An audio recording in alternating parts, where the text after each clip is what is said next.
அன்புக்குரியவர்களே, ஆண்டவர் இயேசு கிறிஸ்துவின் யூபிலி ஆண்டுக்கு ஆயத்தமாக இறை வேண்டல் 100 என்னும் இந்த விவிலிய தொடரில் இன்று இரவும் பகலும் இடைவிடாது மன்றாடுங்கள் என்னும் செய்தியை உங்களோடு பகிர்ந்து கொள்ள விரும்புகின்றேன். விவிலியம் நமக்கு சில எடுத்துக்காட்டுகளை தருகிறது. நாம் இரவும் பகலும் இடைவிடாது மன்றாட முடியுமா என்கிற கேள்விக்கு பவுலடியார் முடியும் என்று பதில் சொல்கிறார். தீமோத்தேயுவுக்கு பவுலடியார் எழுதிய 2வது திருமுகத்தில் 1 அதிகாரம் 3வது இறைமொழியில் அவர் எழுதுகிறார், என் முன்னோரை போன்று தூய்மையான மனச்சான்றுடன் கடவுளுக்கு பணியாற்றும் நான் அவருக்கு நன்றி கூறுகிறேன். இரவும் பகலும் இடைவிடாமல் என் மன்றாட்டுகளில் உன்னை நினைவு கூறுகின்றேன். பாருங்க, தீமோத்தேயு கொடுத்து வைத்த ஒரு மனிதர், ஆசீர்வதிக்கப்பட்ட ஒரு மனிதர். அவருக்காக பவுலடியார் இரவும் பகலும் இடைவிடாமல் மன்றாடுகிறார்.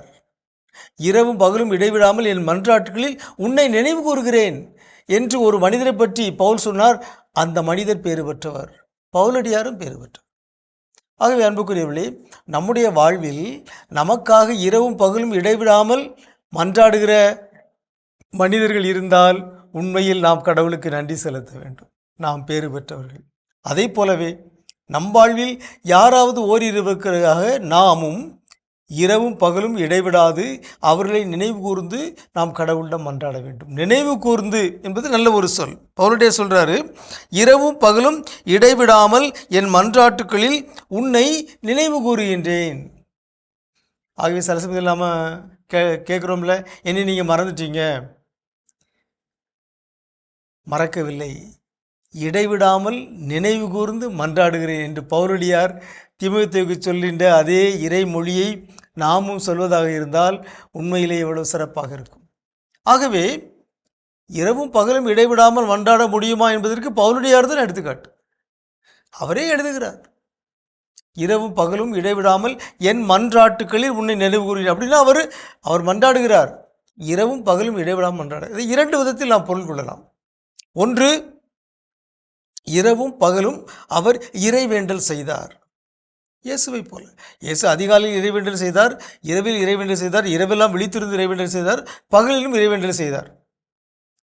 அப்படியும் நாம் செய்ய முடியும். ஒன்று. இன்னொன்று, இரவும் பகலும் இடைவிடாது நாம் இறைவனையே சார்ந்திருக்க வேண்டும்.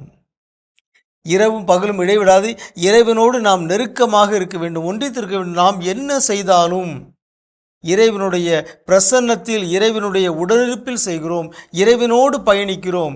நம்முடைய சொல், செயல், சிந்தனைகள் அனைத்தும் இறைவனோடு இருக்கின்றன. அதுவும் இரவும் பகலும் இடைவிடாத மன்றாட்டு தான். ஆகவே 2 விதங்களில் அதை பொருள் கொள்ளலாம். ஆகவே முடிந்தால் நாம் ஒரு நாளில் அதிக அளவு நேரத்தை நாம் இறைவேண்டில் செலவழிக்கலாம். அல்லது நாம் அந்த நாள் முழுவதும் என்ன செய்தாலும் நாம் இறைவனோடு இருந்து இறைவனோடு ஒன்றித்து அதை செய்கிறோம். எப்படி என்றாலும் இரவும் பகலும் இடைவிடாது இறைவனோடு ஒன்றித்திருப்பது ஒரு பெரிய ஆசீர்வாதம். உங்களுக்கு அமைதி உரித்தாக.